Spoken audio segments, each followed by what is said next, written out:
Break ನಂತರ ಸುಹಾಸಿನಿ ಕಾರ್ಯಕ್ರಮಕ್ಕೆ ಮತ್ತೆ ಸ್ವಾಗತ. ಬಳ್ಳಾರಿಯಿಂದ ಮಂಜು ಕರೆ ಮಾಡಿದ್ರೆ. ಮಂಜು, ಹೇಳಿ, ಏನು ಪ್ರಶ್ನೆ ನಿಮ್ಮದು? ಹಲೋ ಮೇಡಮ್, ನಮಸ್ತೆ. ಮಂಜು ಅಂತ ಮೇಡಮ್. ನಮಸ್ತೆ, ಹೇಳಿ, ಮಾತಾಡಿ. ನಮಗೆ 1 ಇಯರ್ ಹಿಂದೆ ಕಿಡ್ನಿ ಪ್ರಾಬ್ಲಮ್ ಆಗಿತ್ತು ಸರ್. ಓಕೆ. ಇವಾಗ ನಾರ್ಮಲ್ ಆಗಿದ್ವಿ ನಾವು.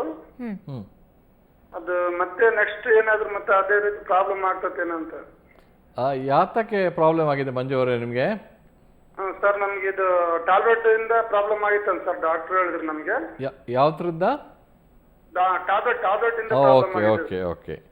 ಸೊ ಅದು ನನಗೆ ವಯಸ್ಸು 24 ಸರ್, ಮತ್ತೆ ಮುಂದೆ ಪ್ರಾಬ್ಲಮ್ ಆಗ್ತದಂತ. ಸೊ ನೀವು ಹೇಳಿದಂತೆ ನಿಮಗೆ ಕೆಲವು ಔಷಧಿ ತಗೊಂಡು ಕಿಡ್ನಿಗೆ ಪ್ರಾಬ್ಲಮ್ ಆಗಿದೆ ಅಂತ ಹೇಳಿದ್ದೀರಾ. ಫಸ್ಟು ನೀವು ಆ ಔಷಧಿ ತಗೊಳ್ಬಾರ್ದು. ಯಾವುದರಿಂದ ನಿಮಗೆ ಪ್ರಾಬ್ಲಮ್ ಆಗಿದೆ ಅದನ್ನು ತಗೊಳ್ಬಾರ್ದು.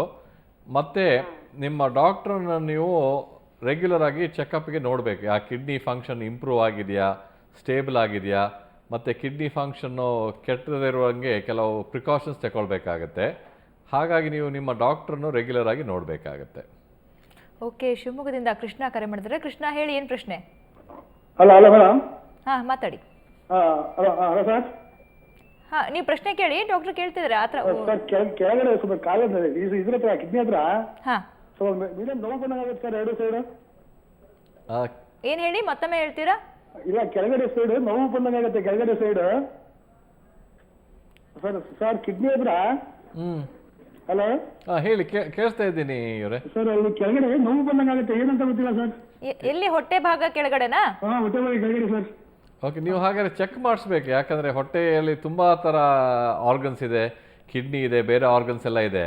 ಸೊ ನೀವು ಯಾರನ್ನಾದರೂ ಡಾಕ್ಟರ್ಸನ್ನು ನೋಡಿ ಮತ್ತು ಅವರು ಪರೀಕ್ಷೆ ಮಾಡಿ ಅಗತ್ಯ ಇದ್ದರೆ ಅಲ್ಟ್ರಾಸೌಂಡ್ ಸ್ಕ್ಯಾನಿಂಗ್ ಮಾಡಿ ಯಾತಕ್ಕೆ ನೋವು ಬಂದಿದೆ ಅಂತ ತಿಳ್ಕೊಳ್ತಾರೆ. ಓಕೆ. ಬಳ್ಳಾರಿಯಿಂದ ಅನುರಾಧ ಕರೆ ಮಾಡಿದರೆ. ಹೇಳಿ ಅನುರಾಧ, ಏನು ಪ್ರಶ್ನೆ ನಿಮ್ಮದು? ನಮ್ಮ ಅತ್ತಿಗೆ ಶುಗರ್ ಇದೆ ರೀ, ಅದು ನಮ್ಮವ್ರಿಗೆ ಬರ್ತೇನಂತ. Okay okay. ಅತ್ತೆಗಿದೆಯಾ? ನಮ್ಮ ಅತ್ತೆಯವ್ರಿಗೆ ಇದಾರೆ. ಸೋದರತ್ತೆನಾ, ಹೇಗೆ? ಸೂರತ್ ಅಲ್ರಿ ಅವರು. ನಿಮ್ಮ ಯಜಮಾನ್ರ ಅಮ್ಮನಾ? ಯಜಮಾನ್ರ ಅಮ್ಮ ರೀ. ಓಕೆ. ಹೆಚ್ಚಾಗಿ ಆ ಥರ ಕಾಯಿಲೆ ಬರೋದಿಲ್ಲಮ್ಮ. ನಿಮ್ಮ ಯಜಮಾನರ ತಾಯಿಯಿಂದ ನಿಮಗೆ ಕಾಯಿಲೆ ಬರುವಂಥ ನಮಗೆ ಅಲ್ರಿ, ನಮ್ಮ ಮನೆಯವ್ರಿಗೆ ಏನನ್ನ ಎಫೆಕ್ಟ್ ಇದೆ ಏನಂತ. ನಿಮ್ಮ ಅಣ್ಣವರಿಗೆ, ಅವ್ರಿಗೆ ಏನು ಕಾಯಿಲೆ ಇದೆ ಹೇಳಿ? ನಮ್ಮ ಮನೆಯವ್ರಿಗೆ, ನಮ್ಮ ಯಜಮಾನ್ರಿಗೆ ತಿಳಿತು. ಬಟ್ ನಿಮ್ಮ ಯಜಮಾನರ ತಾಯಿಗೆ ಏನು ಕಾಯಿಲೆ ಇದೆ ಹೇಳಿ?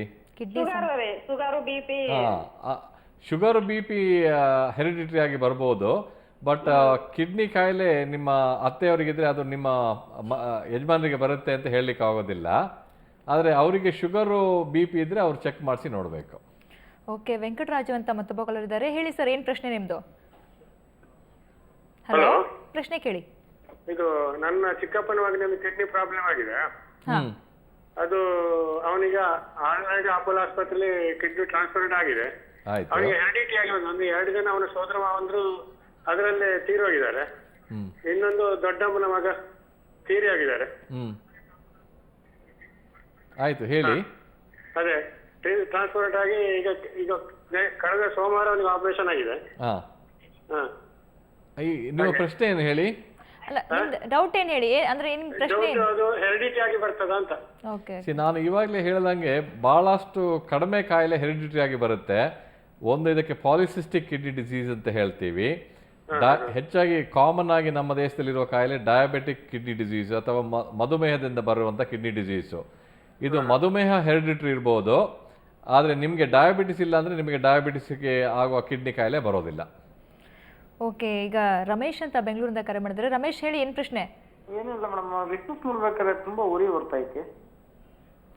ಓಕೆ. ಹಾಂ, ಮೂತ್ರ ವಿಸರ್ಜನೆ ಟೈಮಲ್ಲಿ ಉರಿ ಕಾಣಿಸ್ಕೊಳ್ಳುತ್ತೆ. ಹೌದೌದು ಮೇಡಮ್, ತುಂಬಾ ಉರಿ ಬರ್ತದೆ. ಎಷ್ಟು ವಯಸ್ಸಾಯ್ತು ನಿಮಗೆ? ಸರ್, ನನಗೆ 29 ಸರ್. ಓಕೆ. ಹೆಚ್ಚಾಗಿ ಈ ಉರಿ ಹೋಗೋದಿದ್ರೆ ಒಂದು ಇನ್ಫೆಕ್ಷನ್ ಇದೆಯಾ ಅಂತ ನೋಡಬೇಕಾಗತ್ತೆ. Okay sir. ಸೊ ಇದಕ್ಕೆ ಯೂರಿನ್ ಚೆಕ್ ಮಾಡಿದ್ರೆ ಸುಲಭವಾಗಿ ಗೊತ್ತಾಗುತ್ತೆ ನಮ್ಗೆ ಇನ್ಫೆಕ್ಷನ್ ಇದೆಯಾ ಅಂತ. ಎರಡನೇದು, ನೀವು ಸ್ವಲ್ಪ ನೀರು ಜಾಸ್ತಿ ತಗೊಳ್ಬೇಕು. ನೀರು ಜಾಸ್ತಿ ಕುಡಿದಾಗ ಒಂದ್ಸಲ ಉರಿ ಬರಲ್ಲ, ಸೆಕೆಂಡ್ ಸಲ ಮತ್ತೆ ಜಾಸ್ತಿ ಉರಿ ಬರುತ್ತೆ. ಅದಕ್ಕೆ ಒಂದು ಸಲ ಯೂರಿನ್ ಪರೀಕ್ಷೆ ಮಾಡಿಸಿ ಇನ್ಫೆಕ್ಷನ್ ಏನಾದ್ರು ಇದೆಯಾ ಅಂತ ತೋರಿಸ್ಬೇಕು ನೀವು ಡಾಕ್ಟ್ರಿಗೆ. ಓಕೆ ಡಾಕ್ಟರ್, ಈಗ ಟ್ರೀಟ್ಮೆಂಟ್ ಅಂತ ತಗೊಳ್ಳೋದಾದರೆ ಯಾವ್ಯಾವ ಸಮಸ್ಯೆಗೆ ಏನು ಟ್ರೀಟ್ಮೆಂಟ್? ಡಯಾಲಿಸಿಸ್ ಒಂದು ಎಲ್ಲರಿಗೂ ಗೊತ್ತಿರೋ ವಿಷಯ, ಬಟ್ ಡಯಾಲಿಸಿಸ್ ಹೊರತಾಗಿ ಬೇರೆ ಏನು ಟ್ರೀಟ್ಮೆಂಟ್ಸ್ ಇದೆ? ಕಿಡ್ನಿ ಫೇಲ್ಯೂರ್ ಆಯ್ತಪ್ಪ, ಈಗ ಅವಾಗೇನು ಅಂತ? ನೀವು ಕರೆಕ್ಟಾಗಿ ಹೇಳಿದರೆ, ಈಗ ನಾವು ಯಾರಿಗಾದ್ರೂ ನಿಮಗೆ ಕಿಡ್ನಿ ತೊಂದರೆ ಇದೆ ಅಂತ ಹೇಳಿದ ಕೂಡಲೇ ಕೆಲವರು ಅಳ್ಳಿಕ್ಕೆ ಸ್ಟಾರ್ಟ್ ಮಾಡ್ತಾರೆ. ಅಯ್ಯೋ, ನನ್ನ ಕಿಡ್ನಿ ಹೋಯಿತು, ನನಗೆ ಡಯಾಲಿಸಿಸ್ ಅಥವಾ ಕಿಡ್ನಿ ಟ್ರಾನ್ಸ್ಪ್ಲಾಂಟೇಷನ್ ಬೇಕು ಅಂತ ಎಣಿಸ್ತಾರೆ.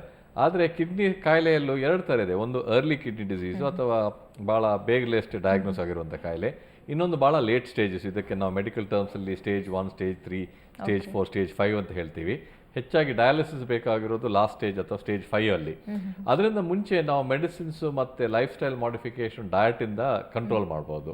ಹಾಗಾಗಿ ಬಹಳಷ್ಟು ಇಂಪಾರ್ಟೆಂಟ್ ಏನಂದ್ರೆ ನಿಮಗೆ ಕಿಡ್ನಿ ಡಿಸೀಸ್ ಏನಾದ್ರು ಇದ್ರೆ ಅದನ್ನು ನಾವು ಅರ್ಲಿ ಡಯಾಗ್ನೋಸಿಸ್ ಮಾಡಬೇಕು. ಯಾಕಂದ್ರೆ ಅರ್ಲಿ ಡಯಾಗ್ನೋಸಿಸ್ ಮಾಡಿದ್ರೆ ಮೆಡಿಕಲ್ ಟ್ರೀಟ್ಮೆಂಟ್ ಕೊಡ್ಬೋದು.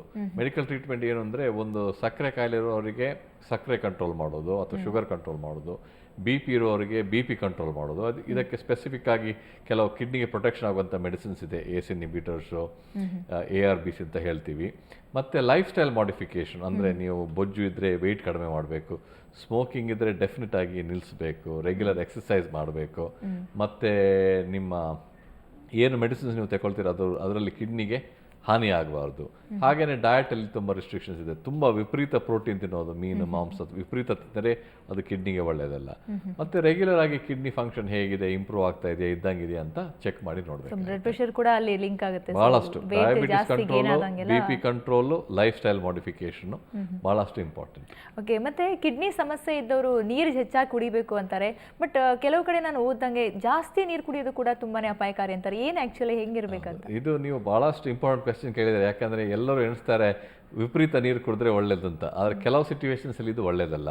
ಹೆಚ್ಚಾಗಿ ನಾವು ಏನು ಹೇಳ್ತೀವಿ ಅಂದರೆ, ನೀವು ಜಾಸ್ತಿನೂ ಕುಡಿಬೇಕಂತಿಲ್ಲ, ಕಡಿಮೆನೂ ಕುಡಿಬೇಕಂತಿಲ್ಲ. ನಿಮ್ಮ ದೇಹಕ್ಕೆ, ನಿಮಗೆ ದೇಹ ಏನು ಹೇಳ್ತದ ಅಷ್ಟು ಕುಡೀರಿ. ನೀವು ಬಾಯಾರಿಕೆ ಆದರೆ ನೀರು ಕುಡೀರಿ, ವಿಪರೀತ ಕುಡಿಯುವಂಥ ಅವಶ್ಯಕತೆ ಇಲ್ಲ. ಆದರೆ ಕೆಲವು ಸಿಚುವೇಶನ್ಸಲ್ಲಿ ನೀವು ಜಾಸ್ತಿ ನೀರು ತಗೊಳ್ಬೇಕಾಗುತ್ತೆ. ಒಂದು, ನಿಮಗೆ ಕಿಡ್ನಿ ಸ್ಟೋನ್ ಇದ್ದರೆ ಅದನ್ನು ಫ್ಲಶ್ ಮಾಡಲಿಕ್ಕೆ ತುಂಬ ನೀರು ತಗೊಳ್ಬೇಕಾಗುತ್ತೆ.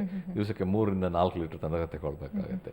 ಮತ್ತು ನೀವು ಈಗ ತುಂಬ ಬೇಸಿಗೆ ಟೈಮಲ್ಲಿ ಹೊರಗಡೆ ಕೆಲವು ಮ್ಯಾರಥಾನ್ ರನ್ನರ್ಸು, ಲೇಬರ್ ಕೆಲಸ ಮಾಡೋರು, ತುಂಬ ಬಿಸಿಲಲ್ಲಿ ಕೆಲಸ ಮಾಡ್ತಾರೆ, ಅಂಥವ್ರು ತುಂಬ ನೀರು ಸಾಲ್ಟ್ ಹೋಗುತ್ತೆ, ಅವರು ತುಂಬ ಜಾಸ್ತಿ ನೀರು ತಗೊಳ್ಬೇಕು. ಇನ್ನೊಂದು ವಿಷಯ ಏನಂದ್ರೆ, ಈಗ ಕಿಡ್ನಿ ತೊಂದರೆ ಇರುವವರಿಗೆ ನೀರು ಮೈಯಿಂದ ವಿಸರ್ಜನೆ ಮಾಡೋದು ಕಷ್ಟ ಆಗುತ್ತೆ. ಹಾಗಾಗಿ ಕಿಡ್ನಿ ತೊಂದರೆ ಇದ್ದವರು ವಿಪರೀತ ನೀರು ಕುಡಿದ್ರೆ ಅದು ಮೈಯಿಂದ ಹೊರಗೆ ಹೋಗೋದಿಲ್ಲ. ಅದು ಮೈಯಲ್ಲಿ ಸೇರ್ಕೊಂಡು ನಿಮ್ಮ ಕಾಲು ಊತ ಬರುತ್ತೆ, ಮುಖ ಊತ ಬರುತ್ತೆ. ಮತ್ತೆ ಮೋಸ್ಟ್ ಇಂಪಾರ್ಟೆಂಟ್ಲಿ, ಈ ನೀರು ನಿಮ್ಮ ಲಂಗ್ಸ್ ಅಲ್ಲಿ ಊತ ಏನಾದ್ರು ಬಂದ್ರೆ ಇದಕ್ಕೆ ಪಲ್ಮರಿ ಎಡೀಮಾ ಅಂತ ಹೇಳ್ತೀವಿ, ಉಸಿರಾಡ್ಲಿಕ್ಕೆ ಆಗೋದಿಲ್ಲ. ಹಾಗಾಗಿ ನೀವು ನಿಮ್ಮ ಡಾಕ್ಟರ್ನ ಕೇಳಿ ಎಷ್ಟು ನೀರು ತಗೊಳ್ಬೇಕು ಅಂತ ಹೇಳಿ. ಆದರೆ ಇನ್ ಜನರಲ್ ನಿಮಗೆ ಎಷ್ಟು ಬೇಕಂತ ಕಾಣಿಸುತ್ತೆ ಅಷ್ಟು ತಗೊಳ್ಳಿ. ಓಕೆ, ಈಗ ಡಯಟ್ ಅಂತಂದ ಬರೋದಾದ್ರೆ ಊಟದಲ್ಲಿ ಏನಾದರೂ ಇಂಥದ್ದು ತಿನ್ನಬೇಕು ಇಂಥ ತಿನ್ನಬಾರ್ದು ಅಂತಿದೆಯಾ? ಬಿಕಾಸ್ ಸ್ಟೋನ್ ಆದವರು ಸಾಮಾನ್ಯವಾಗಿ ಟೊಮೆಟೊ ತಿನ್ನಬಾರ್ದು ಅಂತಾರೆ. ಸೊ ಈ ಥರ ಏನಾದರೂ ಫುಡ್ಡಲ್ಲಿ ಏನಾದರೂ ರಿಸ್ಟ್ರಿಕ್ಷನ್ಸ್ ಇದೆಯಾ ಡಾಕ್ಟರ್? ಹೌದು, ಫುಡ್ಡಲ್ಲಿ ನಿಮಗೆ ಯಾವ ಥರ ತೊಂದರೆ ಇದೆ ಅಂತ ನೋಡಿ ಆ ಥರ ರಿಸ್ಟ್ರಿಕ್ಷನ್ಸ್ ಮಾಡಬೇಕಾಗುತ್ತೆ. ನೀವು ರೈಟ್ಲಿ ಹೇಳಿದಂತೆ, ಈಗ ಸ್ಟೋನ್ಸ್ ಇರೋರು ಹೆಚ್ಚಾಗಿ ಕ್ಯಾಬೇಜ್, ಟೊಮ್ಯಾಟೊ ಹಾಗಿದ್ದ ಫುಡ್ಸನ್ನು ತಗೊಳ್ಬಾರ್ದು. ಮತ್ತು ನಿಮಗೆ ಕಿಡ್ನಿ ತೊಂದರೆ ಇದ್ದರೆ ವಿಪರೀತ ಪ್ರೋಟೀನ್ ಅಷ್ಟು ಒಳ್ಳೆಯದಲ್ಲ. ನಾವು ಇಂಡಿಯನ್ಸ್ ಅಷ್ಟು ಪ್ರೋಟೀನ್ ತಿನ್ನೋದಿಲ್ಲ, ಬಟ್ ಕೆಲವರು ವಿಪರೀತ ಪ್ರೋಟೀನ್ ತಿಂತಾರೆ. ದಿವಸಕ್ಕೆ 3 ಸಲ ಚಿಕನ್ನು, ಮಟನ್ನು, ಲ್ಯಾಮು, ಇದೆಲ್ಲ ಅಷ್ಟು ಒಳ್ಳೆಯದಲ್ಲ. ಮತ್ತು ಬ್ಲಡ್ ಪ್ರೆಷರ್ ಇರೋರಿಗೆ ಉಪ್ಪು ಒಳ್ಳೆಯದಲ್ಲ. ಸಕ್ಕರೆ ಕಾಯಿಲೆ ಇರುವವರಿಗೆ ಖಂಡಿತ ಸ್ವೀಟ್ಸು, ಕ್ಯಾಲರೀಸ್ ಒಳ್ಳೆಯದಲ್ಲ. ಬೊಜ್ಜು ಇರುವವರಿಗೆ ಕ್ಯಾಲರೀಸ್ ಒಳ್ಳೆಯದಲ್ಲ. ಹಾಗಾಗಿ ನಿಮ್ಮ ಸಿಚುವೇಶನ್ ನೋಡಿ ನಾವು ಡಯಟನ್ನು ರಿಸ್ಟ್ರಿಕ್ಟ್ ಮಾಡ್ತೀವಿ. ಓಕೆ, ಈ ಮಕ್ಕಳಲ್ಲಿ ಕಿಡ್ನಿ ಸಮಸ್ಯೆ ಬಂದಾಗ ಡಯಾಲಿಸಿಸ್ ಆ ಥರ ಏನಾದರೂ ಪ್ರೊಸೀಜರ್ಸ್ ಯೂಸ್ ಮಾಡ್ತೀರಾ ಮಕ್ಕಳಿಗೆ? ಹೌದು, ನಾವು ಈಗ ಯಾರಿಗೂ ಕಿಡ್ನಿ ತೊಂದರೆ ಬಂದನು ಲೇಟ್ ಸ್ಟೇಜಸ್ ಅಂದರೆ ಸ್ಟೇಜ್ 5 ಅಂತ ಹೇಳ್ತೀವಿ. ಸ್ಟೇಜ್ 5 ಅಂದರೆ ನಿಮ್ಮ ಕಿಡ್ನಿ ಸಾಧಾರಣ 10 to 15% ಕಡಿಮೆ ಕೆಲಸ ಮಾಡ್ತಿರುತ್ತೆ. ಡಯಾಲಿಸಿಸ್ ತುಂಬಾನೇ ಕಷ್ಟ ಇರುತ್ತೆ. ಸೊ ಮಕ್ಕಳಿಗೆ ಅದು ಟಾಲರೇಟ್ ಆಗುತ್ತಾ ಅವ್ರಿಗೆ ಅಂತ? ನೀವು ಹೇಳಿದಂತೆ ಮಕ್ಕಳಿಗೆ ಡಯಾಲಿಸಿಸ್ ಮಾಡ್ಬೋದು, ಆದರೆ ಎಲ್ಲರಿಗೂ ಡಯಾಲಿಸಿಸ್ಗಿಂತ ಟ್ರಾನ್ಸ್ಪ್ಲಾಂಟೇಷನ್ ಬೆಟರು. ಅಂತೂ ಚಿಕ್ಕ ಮಕ್ಕಳಿಗೆ ಖಂಡಿತವಾಗಿಯೂ ಟ್ರಾನ್ಸ್ಪ್ಲಾಂಟೇಷನ್ ಬೆಟರು. ಹಾಗಾಗಿ ನಾವು ಹೆಚ್ಚಾಗಿ ತಂದೆ ತಾಯಿಯವ್ರಿಗೆ ಏನು ಹೇಳ್ತೇವೆ ಅಂದರೆ, ನಿಮ್ಮ ಮಗುವಿಗೆ ಕಿಡ್ನಿ ಕಾಯಿಲೆ ಇದ್ದರೆ ಅವ್ರು ಡಯಾಲಿಸಿಸ್ ಬರುವ ಟೈಮ್ ಮುಂಚೆನೇ ಆದರೆ ಟ್ರಾನ್ಸ್ಪ್ಲಾಂಟ್ ಮಾಡಿಸಿ, ಇಲ್ಲಾಂದರೆ ಆದಷ್ಟು ಬೇಗ ಟ್ರಾನ್ಸ್ಪ್ಲಾಂಟ್ ಮಾಡಿಸಿ ಅಂತ ಹೇಳ್ತೀವಿ. ಯಾಕಂದರೆ ಮಕ್ಕಳು ತುಂಬ ಸಮಯ ಡಯಾಲಿಸಿಸ್ ಇಡೋದು ಕಷ್ಟ. Okay, correct. ಅವ್ರಿಗೆ ಅಂದರೆ ಅದು ಮೇಂಟೈನ್ ಮಾಡ್ಕೊಂಬರೋದು ಕಷ್ಟ ಆಗುತ್ತೆ, ಮಕ್ಕಳನ್ನ ಕಂಟ್ರೋಲ್ ಮಾಡೋದೇ ಕಷ್ಟ ಆಗ್ಬಿಡುತ್ತೆ. ಮತ್ತೆ ಅವ್ರಿಗೆ ಗ್ರೋತ್ ಪ್ರಾಬ್ಲಮ್ ಇರುತ್ತೆ, ಬೇರೆ ತುಂಬ ಪ್ರಾಬ್ಲಮ್ಗಳು ಇರುತ್ತೆ. ಹಾಗಾಗಿ ಎಲ್ರಿಗೂ ಟ್ರಾನ್ಸ್ಪ್ಲಾಂಟೇಷನ್ ಬೆಟರು. ಅಂತೂ ಮಕ್ಕಳಿಗೆ ಖಂಡಿತವಾಗಿಯೂ ಟ್ರಾನ್ಸ್ಪ್ಲಾಂಟೇಷನ್ ಡಯಾಲಿಸಿಸ್ಗಿಂತ better. Okay, thank you so much doctor. Kidney ಸಮಸ್ಯೆ ಕುರಿತಂತೆ, ಕಿಡ್ನಿ ಒಟ್ಟಾರೆ ಆರೋಗ್ಯದ ಕುರಿತಂತೆ ಸಾಮಾನ್ಯ ತುಂಬಾ ಸಾಕಷ್ಟು ಮಾಹಿತಿ ಕೊಟ್ಟರಿ, ಒಳ್ಳೆ ಮಾಹಿತಿ ಕೊಟ್ಟರಿ. Thank you so much. Thank you very much. So ವೀಕ್ಷಕರೇ, ನೋಡಿದ್ರಲ್ಲ ಕಿಡ್ನಿ ಎಷ್ಟು ಇಂಪಾರ್ಟೆಂಟ್ ಅಂಗಾಂಗ ನಮ್ಮ ದೇಹಕ್ಕೆ. ಸೊ ಪ್ಯೂರಿಫೈ ಮಾಡುತ್ತೆ, ಬ್ಲಡ್ ಪ್ರೆಷರನ್ನು ಕಂಟ್ರೋಲ್ ಮಾಡುತ್ತೆ, ಬೋನ್ಗಳ ಅಂದರೆ ಮೂಳೆಗಳ ಒಂದು ಬೆಳವಣಿಗೆಗೆ ಕೂಡ ಸಹಾಯವಾಗುತ್ತೆ. ಸೊ ಕಿಡ್ನಿ ಸಮಸ್ಯೆ ಬಂದ ನಂತರ ಡಯಾಲಿಸಿಸ್ ಮಾಡಬೇಕಲ್ಲ ಅನ್ನೋ ಕಷ್ಟ ಅನುಭವಿಸ್ಬೇಕಲ್ಲ ಅಂತ ದುಃಖ ಪಡೋದಕ್ಕಿಂತ ಮುಂಚೆ ನಮ್ಮ ಆರೋಗ್ಯವನ್ನು ನಾವು ಸರಿಯಾಗಿ ಇಟ್ಕೋಬೇಕು. ಅಂದರೆ ಒಳ್ಳೆ ಡಯಟನ್ನು ಮೇಂಟೈನ್ ಮಾಡಬೇಕು, ವ್ಯಾಯಾಮಗಳನ್ನು ರೂಢಿಸ್ಕೊಳ್ಬೇಕು. ಅದ್ರ ಜೊತೆಗೆ ಏನಾದರೂ ನಿಮ್ಮಲ್ಲಿ ಅನಿಮಿಕ್ ಸಿಂಪ್ಟಮ್ಸ್ ಅಂದರೆ ತಲೆ ಸುತ್ತು ಬರೋದು ಅಥವಾ ತುಂಬಾ ವೀಕ್ ಅಂತ ಅನಿಸೋದು, ಮಾಡೋದಾಗಲಿ ಈ ಥರ ಏನಾದರೂ ಸಮಸ್ಯೆಗಳು ಕಂಡುಬಂದರೆ, ಈ ಥರ ಲಕ್ಷಣಗಳು ಕಂಡುಬಂದಲ್ಲಿ ಕೂಡಲೇ ಡಾಕ್ಟ್ರನ್ನ ಭೇಟಿ ಮಾಡಿ. ಸೊ ಇದು ಕೂಡ ಒಂದು ಕಿಡ್ನಿಯ ಸಮಸ್ಯೆ ಒಂದು ಸಿಂಪ್ಟಮ್ ಇರ್ಬೋದು. ಸೊ ನಿಮ್ಮ ಆರೋಗ್ಯವನ್ನು ಒಳ್ಳೆ ರೀತಿಯಲ್ಲಿ ಕಾಪಾಡ್ಕೊಳ್ಳಿ ಅಂತ ಹೇಳ್ತಾ ಇವತ್ತಿನ ಸುಹಾಸಿನಿ ಮುಗಿಸ್ತಾ ಇದ್ದೀನಿ. ಇದು ಕ್ಷಣ ಕ್ಷಣ ಸುದ್ದಿಗಾಗಿ ನೋಡ್ತಾ ಇರಿ ಸುವರ್ಣ ಸುದ್ದಿವಾಹಿನಿ.